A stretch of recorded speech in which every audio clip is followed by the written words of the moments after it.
I'm doing the second week update on a video.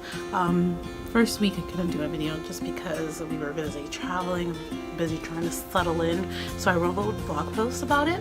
But I have time right now to do a video update.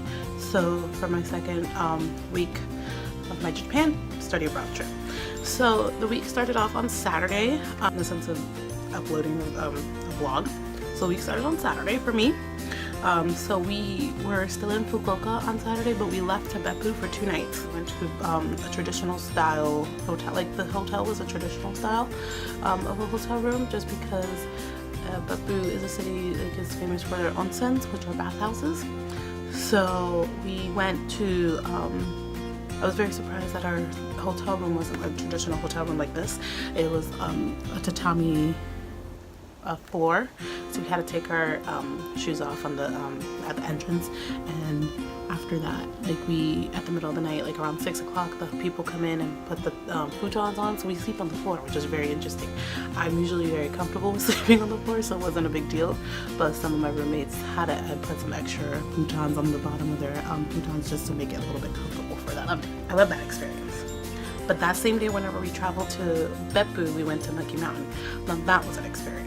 Monkey Mountain, it's just a mountain and it's full of monkeys that you can go see. They're very comfortable with people. You just can't bring any like bottled waters. Any bottled waters, they'll take it. Any plastic bags, they'll take it. You have to be careful with your book bags because they will start touching it. Like, it was very interesting, and I was scared.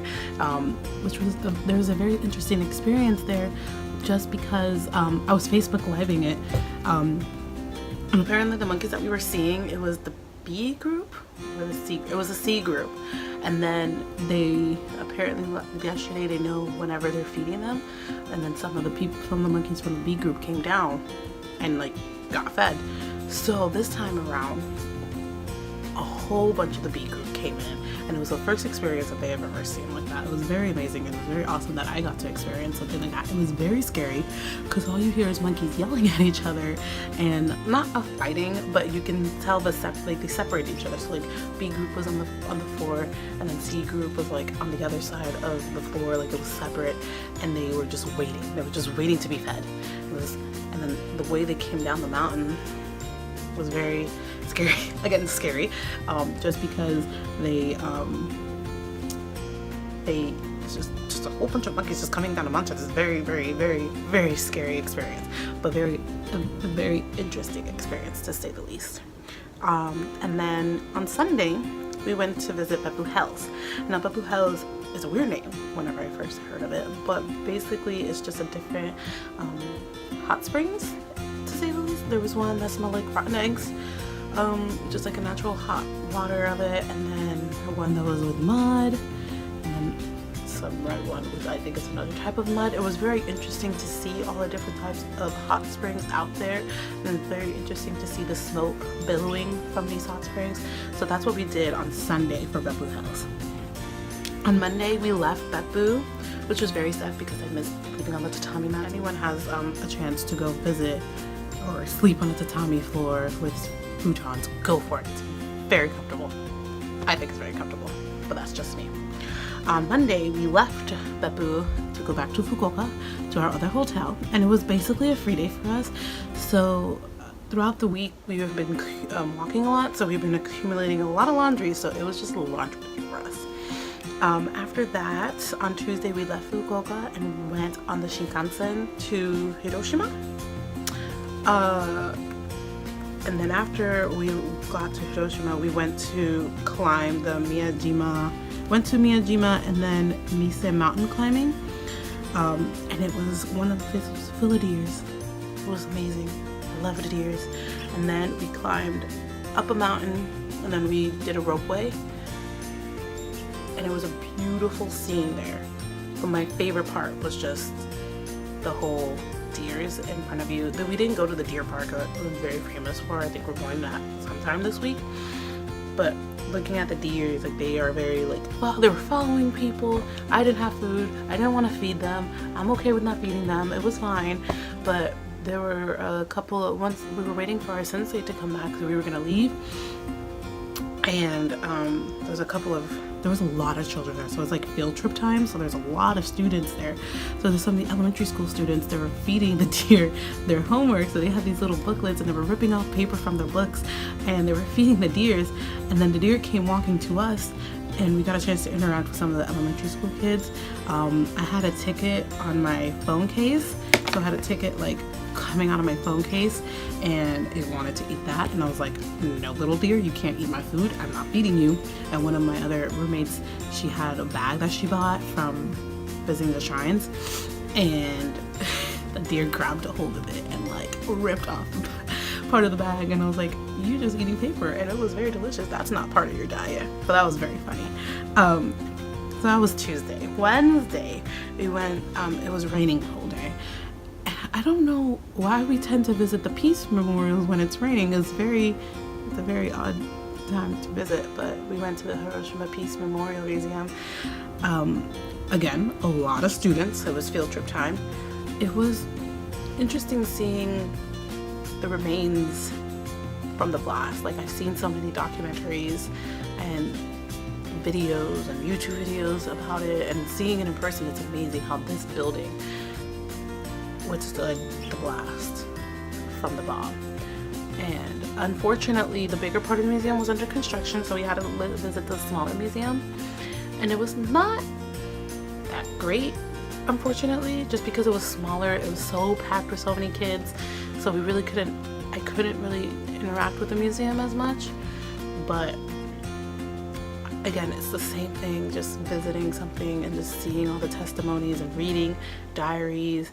It was just, I just want to know more. That's what I got from this. I want to know more. I want to read more. I want to see more documentaries about it, just because it's something that is, they were still fighting for today, for nuclear war. We don't want it anymore, or apparently Japanese people don't want it because of obviously what they went through. And then we're still fighting today to like stop nuclear bombs from happening, or like nuclear warfare. So it's very interesting, and I want the nuclear warfare to end. So that was a very interesting part of that trip, and it really opened my eyes to see what survived and how it was, and how the city of Hiroshima was before the bombing and after the bombing. That was Wednesday. Thursday, we left to go to Kyoto. And that same day was the best experience yet, because we got to be samurais. We experienced a samurai and kenbu experience. We got to learn how to fight with a sword, and we got to dress like samurais, which was one of my favorite parts of the experience, like wearing this costume. I took so many pictures that day just because it was very interesting. And then we saw a show, and then learned about the stories, and then after watching all that, makes me want to learn more about the history of Japan and how things came to be, and how stories and folklore. Like, I want to learn all those stories, and it just came from like learning how to be a samurai. It was very also an interesting fact, there were no women samurais, so all the outfits that we were for guys, but it was still cute. So that was Thursday. Friday, we went to, Friday was our last day of this week. So Friday we went to Kansai Gainai, and Kansai Gainai is a private college. It's an international college. It's our sister school from USF. So if you want to visit, if you want to study abroad and learn about Japanese culture, Kansai Gainai is a very, very good school for that. I unfortunately, even though I learned so much about Kansai Gainai and the classes that they offer were very interesting, I unfortunately, since I'm a senior, I can't do that because it's very upsetting, because they only do undergrad. They don't do, like, you can go there for graduate school. They don't really offer any classes of what I want to do, which is teaching in Japan, which is very, I don't know, it's just very, like, you just go get a job. So you really don't have to learn anything. I would, if I had a chance to go to Kansai Gainai, I would want to do it for the language aspects, just to broaden my language, just because learning Japanese in America is good, it helps, but you don't get the experience, or you don't get the don't get to work a lot for it because there's not a lot of Japanese people to help you, basically. That, and they do offer some kanji readings, so reading and writing. So I would like to do that just because I'm horrible at kanji. Like, I can recognize some of them, but not a lot of them. So that was my experience. I will put some videos, hopefully, I will put some pictures, hopefully, in this video or in the blog post. But this week was jam-packed full of activities, so it was hard for me to remember. That's why I had my laptop out to like help me remember what we did, just because it was an eventful week.